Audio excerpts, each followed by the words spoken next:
Hello everyone, welcome back to solid classes. आज 25 दिसंबर है। Wish you merry Christmas to all of you. Last class में हमने क्या क्या पढ़ा था? हमने पहले पढ़ा था पोजीशन वेक्टर। पोजीशन वेक्टर समझ लिया था कि किसी पॉइंट को हमें लोकेट करना है किसी पॉइंट ऑफ रेफरेंस के रिस्पेक्ट में, तो हमें पोजीशन वेक्टर की मदद लेनी पड़ती थी। पोजीशन वेक्टर को हम लोग इस तरह से डिनोट करते थे: पोजीशन वेक्टर का एक्स कंपोनेंट, पोजीशन वेक्टर का वाई कंपोनेंट और फिर पोजीशन वेक्टर का जेड कंपोनेंट। फिर यहाँ से देखा था हमने कि अगर पोजीशन वेक्टर टाइम के साथ चेंज हो रहा है ना, टाइमली चेंज हो रहा है, तो फिर हमने बोला था कि वो मोशन है। अगर चेंज नहीं हो रहा था, नो चेंज, तो हमने उसको बोला था कि वो रेस्ट पे है। अब जब मोशन की बारी आई तो फिर हमने मोशन में देखा था कि पहला पाथ, फिर दूसरा देखा था रेट, है ना। पाथ के बेसिस पे हमने डिफाइन किया था डिस्टेंस क्या होता है और फिर डिस्प्लेसमेंट क्या होता है।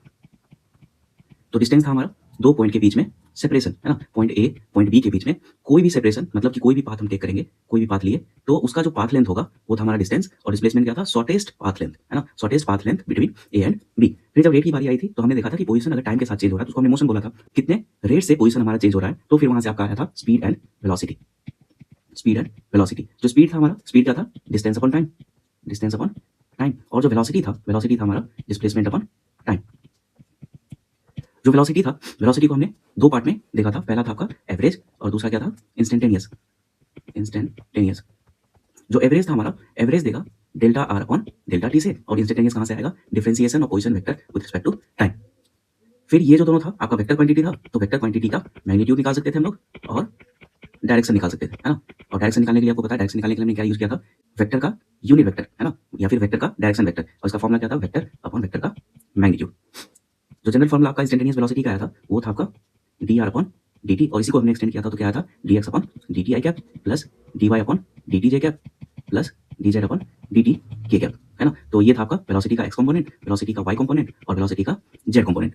हमने देखा था मोशन जो था आपका 1D में हो सकता है, 2D में हो सकता है और 3D में हो सकता है। अगर 1D में है तो इस वेलोसिटी का सिर्फ एक कंपोनेंट होगा, अगर 2D में है तो वेलोसिटी का सिर्फ दो कंपोनेंट होगा, और अगर 3D में है तो वेलोसिटी का तीनों कंपोनेंट होगा। और तीनों कंपोनेंट 3D और 2D में कैसा होगा? इंडिपेंडेंट होगा, एक दूसरे के इंडिपेंडेंट होगा। क्यों? तो वेलोसिटी से हम लोग चर्चा को आगे बढ़ाते हैं। तो वेलोसिटी को हमने डिफाइन किया था, velocity is equal to dx upon dt i cap, dy upon dt j cap और dz upon dt k cap, है ना। और ये जो वेलोसिटी था आपका मैग्नीट्यूड भी था इसमें और डायरेक्शन भी था, मैग्नीट्यूड और डायरेक्शन। तो किसी वेक्टर क्वांटिटी को रिप्रेजेंट करने के लिए आपको मैग्नीट्यूड की भी जरूरत पड़ती है और डायरेक्शन की भी जरूरत पड़ती है। अब as per definition of vector, अगर कोई दो वेक्टर है, वेक्टर ए और वेक्टर बी, तो वेक्टर ए और वेक्टर बी को इक्वल कब कहेंगे हम लोग? जब वेक्टर ए का मैग्नीट्यूड और वेक्टर बी का मैग्नीट्यूड ये दोनों सेम होगा, तभी हम बोलेंगे वेक्टर ए जो है वेक्टर बी के बराबर है ना। दूसरा कंडीशन क्या होना चाहिए? कि वेक्टर ए का जो डायरेक्शन है वेक्टर बी के डायरेक्शन के इक्वल होना चाहिए। अगर ये दोनों कंडीशन फुलफिल होता है फिर हम क्या बोलेंगे कि वेक्टर सेम है ना, सेम वेक्टर। लेकिन अगर दोनों में से कोई भी चेंज हो जाएगा, है ना, कोई भी फुलफिल नहीं करेगा, तो हम वेक्टर को इक्वल नहीं कर सकते, है ना। फॉर एग्जांपल, अगर आपको दिया हो vector a is twice of vector b, तो फिर यहां से आपको पता चल रहा है कि वेक्टर ए का मैग्नीट्यूड ट्वाइस है वेक्टर बी के मैग्नीट्यूड का, और यहां पे देख रहे हैं कि वेक्टर ए का जो डायरेक्शन है वो वेक्टर बी के डायरेक्शन के बराबर है। आपका जो सेकंड कंडीशन था वो तो फुलफिल हो रहा है, बट जो फर्स्ट कंडीशन था वो फुलफिल नहीं हो रहा है। इसका मतलब हम ये बोल सकते हैं कि वेक्टर ए जो है not equal to vector b. उसी तरह से अगर दो वेक्टर लें, vector a is equal to minus two vector b, है ना, सिंपल एग्जांपल लेते हैं, vector a is equal to minus of vector b, तो यहां से हम लोग देख रहे हैं कि वेक्टर ए का जो मैग्नीट्यूड है वो तो इक्वल है, वेक्टर ए का जो मैग्नीट्यूड है वो ना तो बराबर है वेक्टर बी के मैग्नीट्यूड के, और direction of vector a is reverse of direction of vector b. अब इसमें देख रहे हैं कि आपका सेकंड कंडीशन भी फुलफिल नहीं हो रहा है और यहाँ पे फर्स्ट भी फुलफिल नहीं हो रहा, तो यहाँ पे क्या बोल सकते हैं हम लोग? Vector a is not equal to vector b. तो आपका तीन कंडीशन आया, तीन कंडीशन से आप पता लगा लिया कि वेक्टर को हम लोग इक्वल कब कर सकते हैं, वेक्टर को इक्वल कब नहीं कह सकते, है ना। आई होप आपको वेक्टर इक्वालिटी का कॉन्सेप्ट आपको क्लियर है।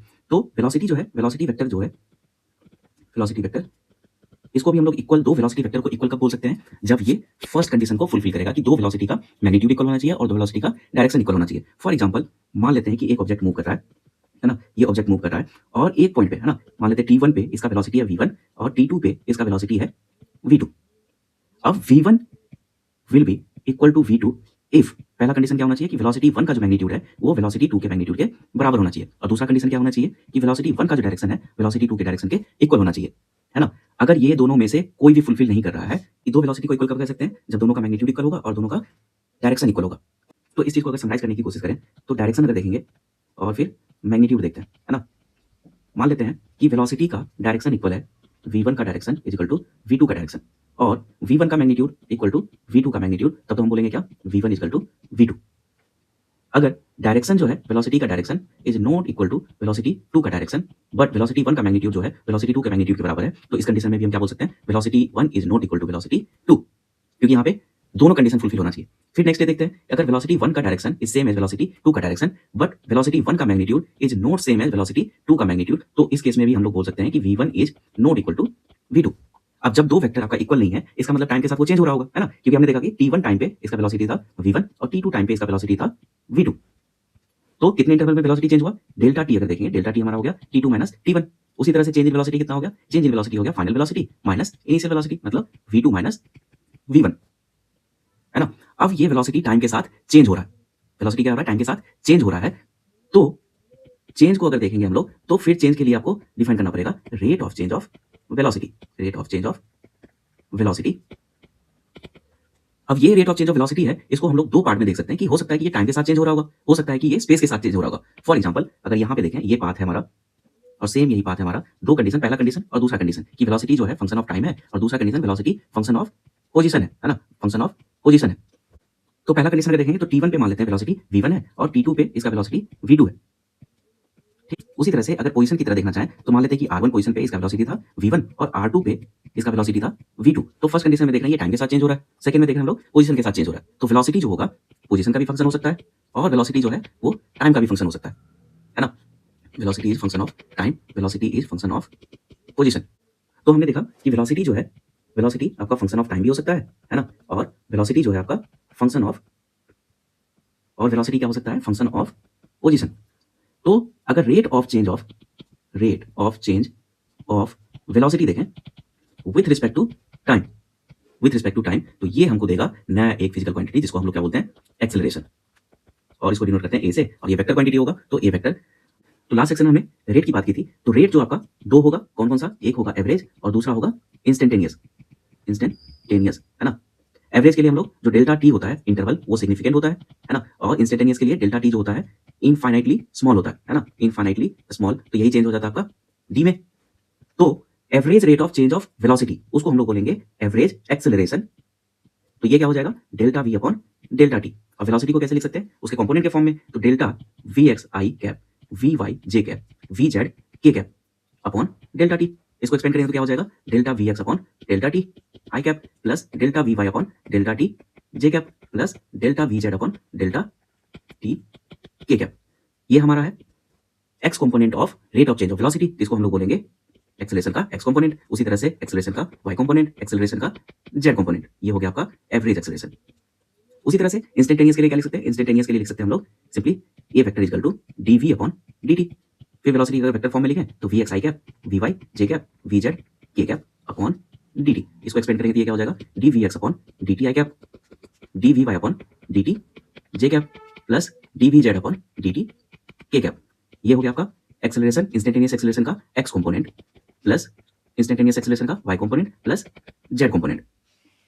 अब आपको इसी फॉर्म में याद रखना है। जब आप इस फॉर्म में याद रखोगे फिर आपको मोशन इन प्लेन में जो होगा, मोशन इन प्लेन, तो वहां पे हम लोग देखेंगे सिर्फ दो कंपोनेंट होंगे, है ना, वेलोसिटी का दो कंपोनेंट होगा तो एक्सेलरेशन का भी दो कंपोनेंट आएगा, है ना। तो अगर इस फॉर्म में याद रखेंगे तो फिर हमारे लिए आसान हो जाएगा मोशन इन प्लेन को भी समझना, उसके न्यूमेरिकल को भी सॉल्व करना, है ना। अब इसी को हम एक एग्जांपल से समझने की कोशिश करते हैं, है ना।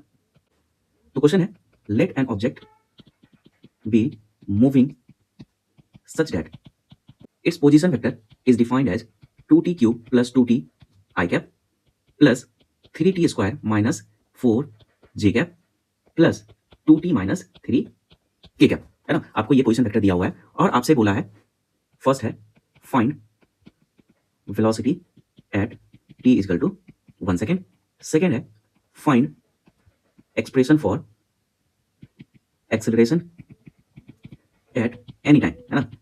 मतलब आपको एक्सेलरेशन का एक्सप्रेशन बताना है as a function of time. Find average acceleration in interval t equal to 1 second to t equal to 2 second. तो अगर फर्स्ट पार्ट को देखें तो वेलोसिटी का आपको पता है कि वेलोसिटी आपको t इक्वल टू 1 सेकेंड पे पूछा है, इसका मतलब आपको इंस्टेंटेनियस वेलोसिटी निकालना है ना। और इंस्टेंटेनियस वेलोसिटी का फॉर्मूला क्या हो जाएगा, dr अपॉन dt, और सिंपली इसको हम लोग डिफरेंशिएट कर देंगे, इसको पोजीशन वेक्टर को 2t cube plus 2t i cap plus 3t square minus 4 j cap plus 2t minus 3 k cap. अब इसको हम लोग डिफरेंशिएट करें तो क्या हो जाएगा, ये 6t square plus 2 i cap plus 6t minus 0 J cap plus 2 k cap. तो इसको सिंप्लीफाई करेंगे तो क्या हो जाएगा 60 square plus 2 i cap plus 660 J cap plus 2 k cap. तो आपको पता चल गया कि वेलोसिटी का एक्सप्रेशन क्या है विद फंक्शन ऑफ टाइम। आपको वेलोसिटी निकालना था कहाँ पे, velocity at t is equal to 1 second. तो हम सिंपली क्या करेंगे, इसमें टी इजकल टू 1 पुट कर देंगे, तो velocity at t is equal to 1 second जो होगा वो हो जाएगा 6 into 1 square plus 2 i cap plus 6 into 1 j cap plus 2 k cap. तो क्या हो गया, ये हो गया आपको 6 आई कैप प्लस 6 जे कैप प्लस 2 के कैप। दूसरा है आपको जो सेकंड पार्ट है, सेकंड पार्ट में बोला है find the expression for acceleration at any time. तो इसका मतलब आपको इंस्टेंटेनियस एक्सेलरेशन पूछा है, तो ये क्या हो जाएगा dv अपॉन dt। और जो वेलोसिटी का आपको एक्सप्रेशन था विद फंक्शन ऑफ टाइम, ये था 60 square plus 2 i cap plus 60 j cap plus 2 k cap. तो इसको डिफरेंशिएट करेंगे तो d upon dt 60 square plus 2 i cap plus d upon dt 60 j cap plus d upon dt 2 k cap. तो इसका differentiation कितना हो जाएगा 12t plus 0 आई cap, इसका हो जाएगा 6 जे कैप, और यहाँ पे कांस्टेंट है तो ये क्या हो गया आपका 0 के कैप। तो एक्सेलरेशन का जो एक्सप्रेशन आ गया वो आ गया आपको 12t आई कैप प्लस 6 जे कैप प्लस 0 के कैप। तो हम देख रहे हैं इसमें एक्सेलरेशन अलोंग जेड एक्सिस वो 0 है ना, ये जेड क्या है आपका 0। इसका मतलब क्या है डेल्टा वी अलोंग जेड क्या होना। और एवरेज एक्सेलरेशन के लिए क्या करेंगे हम लोग, पहले ए एवरेज जो निकालेंगे ये हो जाएगा velocity at t is equal to 2 minus velocity at t is equal to 1 upon time interval, है ना। तो नेक्स्ट टॉपिक जो है हमारा वो है uniformly accelerated motion. Uniformly accelerated motion, uniform का मतलब क्या है, यूनिफॉर्म का मतलब है constant, constant in the term of direction and magnitude. तो एक्सेलरेशन का अगर आपको डायरेक्शन और मैग्नीट्यूड दोनों कांस्टेंट है तो उसको हम लोग बोलेंगे यूनिफॉर्मली एक्सेलरेटेड मोशन, है ना। तो हमने अभी देखा कि जो एक्सेलरेशन है वो क्या है आपका rate of change of velocity, ये क्या है इंस्टेंटेनियस एक्सेलरेशन। उसी तरह से एवरेज एक्सेलरेशन जो है वो क्या है delta v upon delta T, ये है एवरेज एक्सेलरेशन। तो इसको लिख सकते हैं हम लोग ए इक्वल टू, अब एवरेज एक्सेलरेशन जो है ये यूनिफॉर्मली एक्सेलरेटेड मोशन, तो average acceleration will be equal to instantaneous acceleration, क्योंकि हर पॉइंट पे यहाँ पे एक्सेलरेशन, यहाँ पे एक्सेलरेशन, यहाँ पे एक्सेलरेशन, सारे एक्सेलरेशन सेम है तो इसका एवरेज भी सेम होगा, है ना। तो acceleration equal to delta v upon delta t, और यहाँ से अगर एक्सको एक्सपेंड करें तो ये हो गया v2 minus v1 upon t. इसको सिंप्लीफाई करें तो ये क्या हो गया a into t equal to v2 minus v1। तो यहाँ से v2 जो है ये क्या आ गया v1 प्लस at।